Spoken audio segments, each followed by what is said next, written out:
ودايما قناة حكاياتك بتقدم لكم أهم وآخر أخبار وأسرار المشاهير لحظة بلحظة. أطلت علينا النجمة وعارضة الأزياء اللبنانية رزان جمال، الوصيفة الأولى لملكة جمال لبنان مايا أبو الحسن.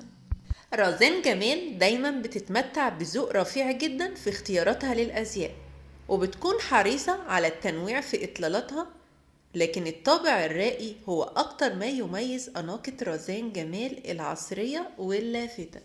وده بيرجع طبعا لأن رزان جمال في أحدث إطلالاتها وتصاميمها بيرجع للمصمم العالمي إلي صعب، اللي حضرت رزان جمال مؤخرا عرض أزياءه في باريس، وبتعشق رزان الأبيض والأسود، واختارت العديد من إطلالاتها باللونين المميزين أبيض وأسود.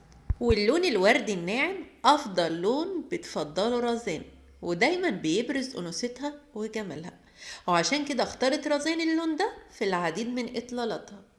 تعالوا نشوف من هي رزان جمال. رزان جمال ممثلة وعارضة أزياء لبنانية، بدأت مسيرتها في عالم التمثيل وهي عندها 6 سنوات. حققت مؤخرا نجاح باهر في مسلسل الثمن مع باسل الخياط.